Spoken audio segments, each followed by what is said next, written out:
서울 중구 성동을 출신의 바른미래당 지상욱 의원 나오셔서 질문해 주시기 바랍니다.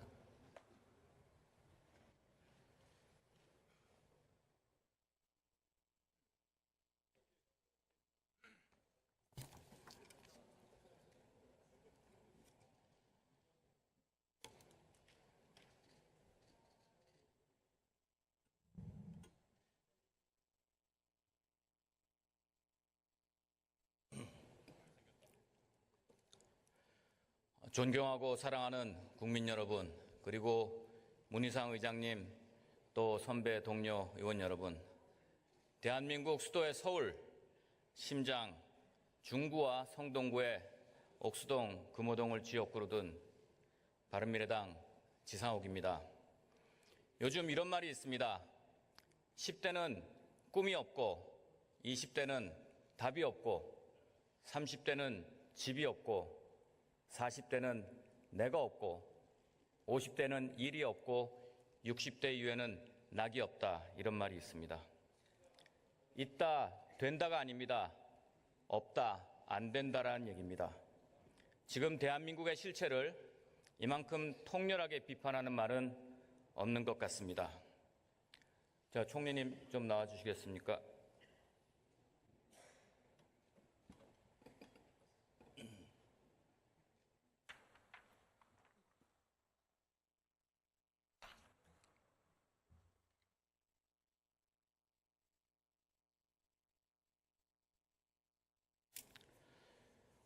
조금 전에 이종배 의원님 질문에 2017년 대선 때 탈원전 공약 대선 후보가 4분 하셨다고 하셨습니다. 네. 어떤 분 하셨는지 기억하십니까? 네, 홍준표 대표를 빼고는 다 하셨습니다. 네, 잘못 알고 계십니다. 바른정당의 대선 후보였던 유승민 후보도 탈원전 공약을 한 적이 없었습니다. 참고하시길 부탁드립니다. 원전 의존도의 완화를 말씀하셨습니다. 한번 확인해 주시길 부탁드립니다.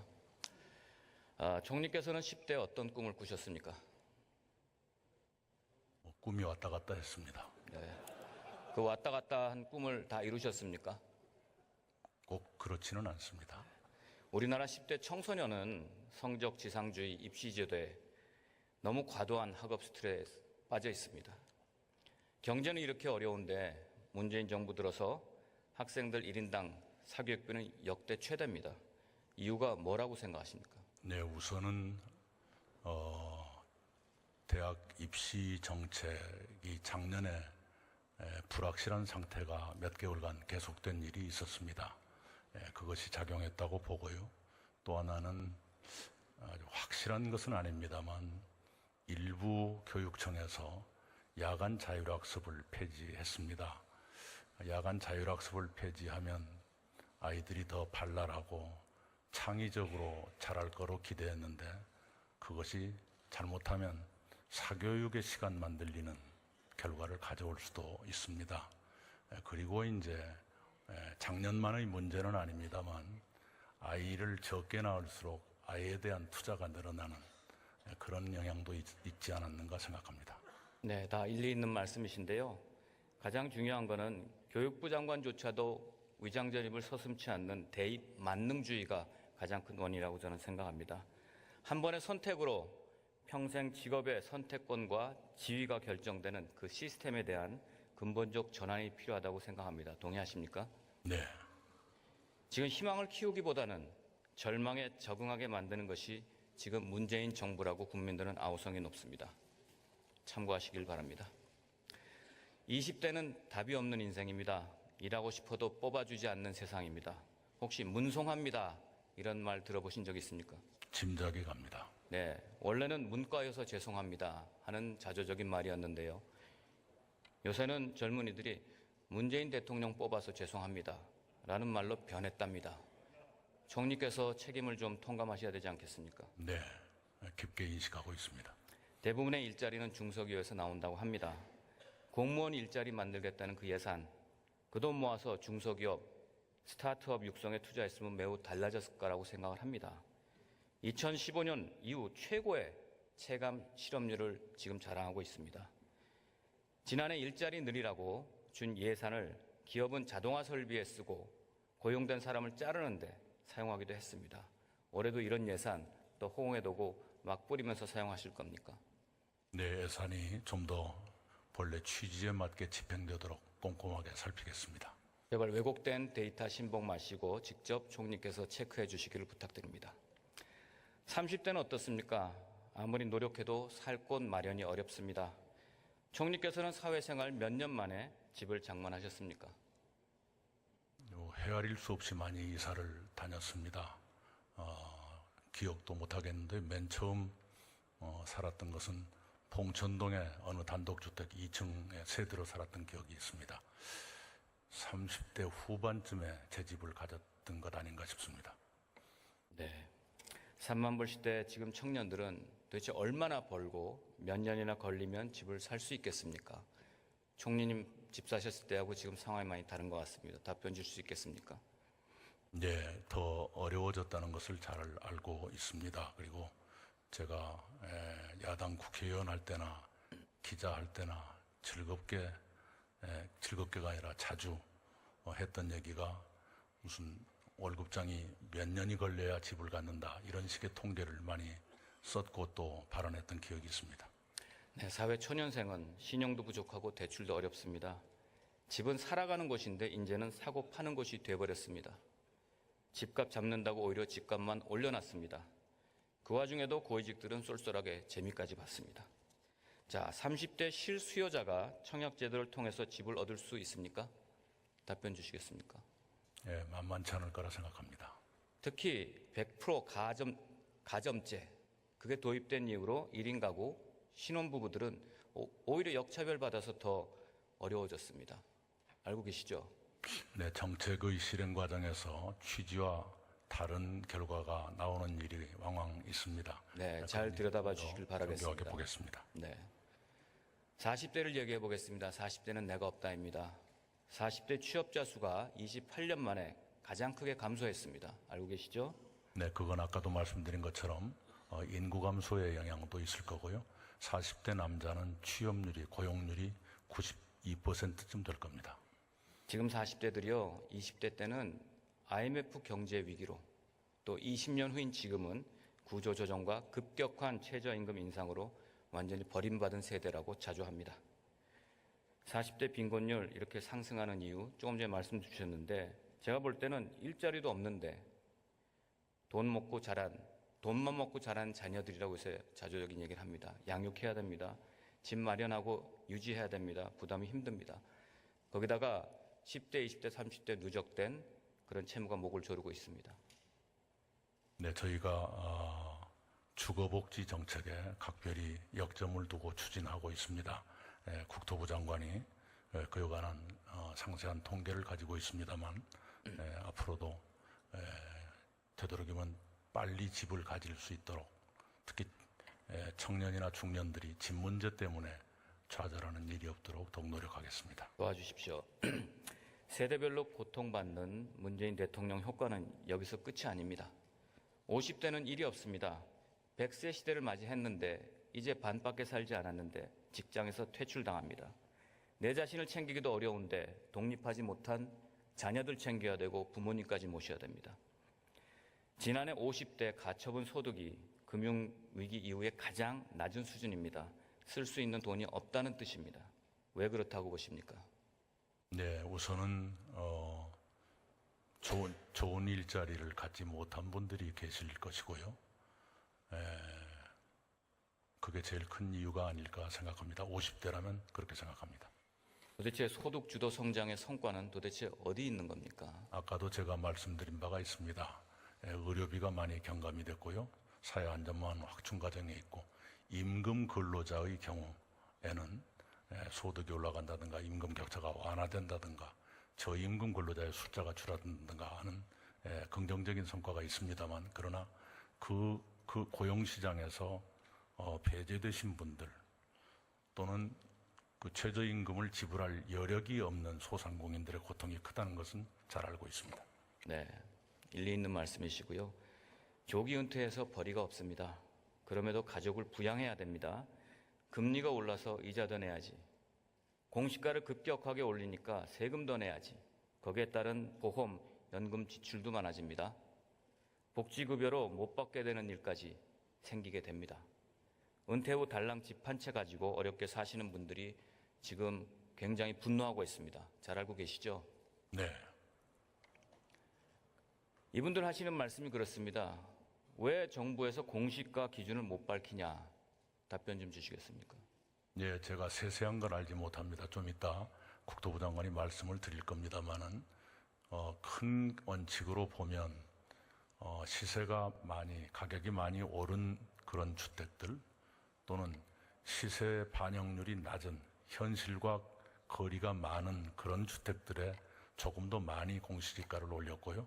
그러지 않은 쪽은 그렇게 많이 올린 편은 아닙니다. 그리고 공시지가 현실화가 그분들의 생활 또는 복지 수급, 복지 혜택에 부정적인 영향을 주지 않도록 세밀하게 관리하고 있습니다.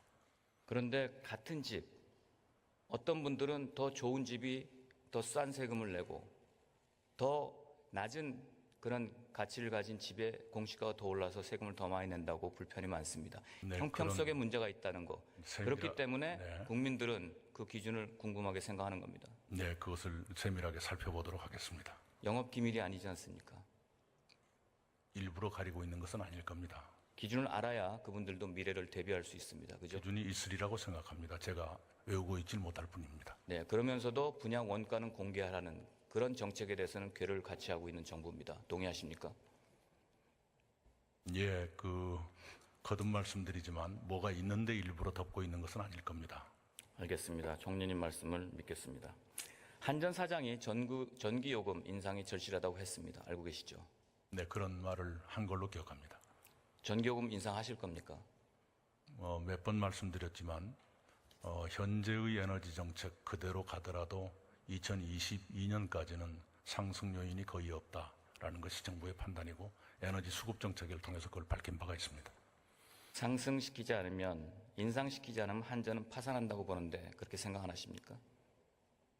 그건 좀 더 세밀하게 보겠습니다만은 다행히 올해 들어서 한전의 수지가 개선되고 있는 것으로 알고 있습니다. 이 정부가 끝날 때까지 지켜보겠습니다. 그런데 이렇게 앗아간 세금을 정권 기반 유지를 위해서 쓰이는 것처럼 보인다라는 얘기들이 많습니다. 동의하십니까? 무슨 말씀인지 이해를 못하겠습니다. 예를 들면 세금을 올리지 않습니까? 공시가를 올려서 세금을 많이 걷고 보유세를 많이 걷고 지금 세수를 많이 늘려가는데 그게 국민들한테 삶에 돌아오지 않는다. 그렇기 때문에 불만이 많이 있습니다. 그러면서도 예타 면제 같은 사업들을 벌리고 있습니다. 혹시 당연히 아니라고 하시겠지만 이미 예타에서 떨어진 5조 3천억의 남부 내륙 철도 이거 문재인 대통령의 최측근인 김경수 지사 1호 공약으로 알고 있습니다. 맞죠?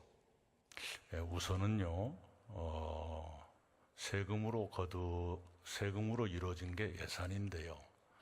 예산에서 가장 많이 늘어난 것이 복지 예산입니다. 12.4%가 올랐을 겁니다. 그 복지 예산은 우리 사회의 어려운 분들에게 돌아가는 것 아닙니까? 예, 그것을 정권 기반용이다라고 하는 것은 그분들이 들으면 몹시 서운할 거라 생각하고요. 예타 면제는 각 지역들이 예타 제도라는 장벽 때문에 오랜 수건으로 갖고 있었지만 이루지 못한 사업들이 있는데 그 중에서도 균형 발전을 위해서 꼭 필요하다는 사업을 한 거고요. 그 예타 면제 사업 전체를 10년 동안 추진한다고 했을 때 해마다 1.9조 원 정도 들어갑니다. 그렇게 계산이 됩니다. 이 사업은 예전 지사 때 예타 사업 평가에서 떨어진 사업입니다. 예타 면제 사업들이 대체로 그렇습니다. 예타 제도 벽에 막혔던 사업들. 예타를 통과한 사업들도 부실화된 그런 경우들이 많이 있다는 걸 꼭 참고해서 추진해 주시길 부탁드립니다. 나중에 문재인 정부의 당백전 발행이라는 그런 오명을 뒤집어 쓰지 않기를 저는 간절히 바랍니다. 총리께서 60대시죠? 네. 60대 가장 자살률이 높다고 합니다. 알고 계시죠? 네. 소위 말하는 60대를 위한 지금 정부의 대책은 어떤 게 있으십니까? 예. 60대는 정년이 끼어 있는 세대이고요. 우리 일자리에서 벗어나는 세대입니다만 말씀드리면 좀 깁니다. 경제적 고통, 사회적 고통, 신체적 고통, 고독이라고 하는 정서적 고통이 한꺼번에 몰려오는 시대이지요. 그 세대에 맞는 정책들이 그 고통에 맞게 다 있습니다만 그걸 한꺼번에 말씀드리기는 쉽지가 않습니다. 요컨대 경제적 고통에 부응해서는 노인 일자리나 기초연금의 인상 같은 것이 있을 거고요. 사회적 고통, 역할이 없어지는 것은 바로 일자리 또는 자원봉사건 또는 다른 역할을 드리는 것. 아까 신체적 고통은 각종 의료제도가 있을 거고요. 고독이라는 문제, 저는 한국의 노인당, 마을회관 제도가 굉장히 잘 돼 있는 제도라고 생각합니다. 그것이 많이 도움을 주고 있다고 봅니다. 혹시 노인 일자리는 6070 초단기 알바 40만 개 그거를 말씀하시는 겁니까? 그것만은 아닙니다만 실제로 현장에 가보면 노인들께서 여러 가지 일을 하고 계시고요. 그리고 노인 일자리야말로 공공부문이 해야 하고 할 수 있는 일이라고 생각합니다. 네, 국민들이 볼 때 성과를 부풀리기 위한 분식해 보이지 않도록 애를 써주시길 바라고요. 노인들께는 그것도 절박한 문제일 거라고 생각합니다. 알고 있습니다. 네. 자, 저는 가난한 사람을 부자를 더 부자로 만들어서 더 부자가 가난한 사람의 손을 잡아주는 그런 경제사회가 된다고 생각을 합니다. 하지만 이 정부는 부자는 부자대로, 가난한 분은 가난한 분대로 모두 도움이 되지 않고 있다 하는 것을 총리께서 꼭 유념해 주시기를 바라고요. 부탁을 드리겠습니다. 네, 유념하겠습니다. 들어가셔도 좋습니다.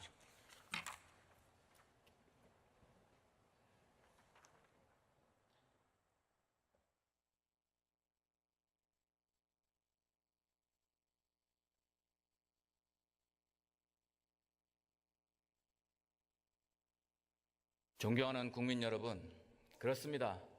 우리 부모님, 할머니, 할아버지가 허리띠를 졸라매고 저희를 키우셨던 그 어려웠던 시절에는 10대 꿈을 키웠고 20대 답을 찾았으며 30대는 작더라도 내 집을 마련했습니다. 40대 내 자신을 발견했고 50대는 가장 활발하게 일을 했으며 60대 이후에는 내가 키운 자식들로부터 봉양을 받으면서 여생을 보냈습니다. 지금 정부는 국민이 죽고 사는 문제에는 안보에는 정직하지 않고 국민이 먹고 사는 경제에는 무능합니다. 저는 문재인 대통령의 취임사를 듣고 깜짝 놀랐습니다. 그래서 큰 기대를 했습니다. 기회는 평등하고 과정은 공정하며 결과는 정의로울 것이라는 그 슬로건은 그 만든 당사자 김대호 소장이 과연 뭐라고 했습니까? 소득 주도 성장은 허구다라고 실토했습니다. 이제 집권 3년 차입니다. 계속 과거 정권만 탓하면서 국민을 편가르게 하는 그것은 본인들의 실패를 스스로 인정하는 것밖에 안 되는 것입니다. 김대중 전 대통령께서 외환위기 때 금모으기 운동으로 국민을 하나로 모아서 위기를 극복한 사실을 잊어서는 안 될 것입니다. 잘못된 것은 솔직히 인정하고 고쳐가면서 국민 통합으로 위기를 극복하는 것, 그것이야말로 국민을 위한 진정한 용기자 우리가 바로 지금 이곳 국회 본회의장에 함께 모여있는 이유이기도 합니다. 경청해 주셔서 감사합니다.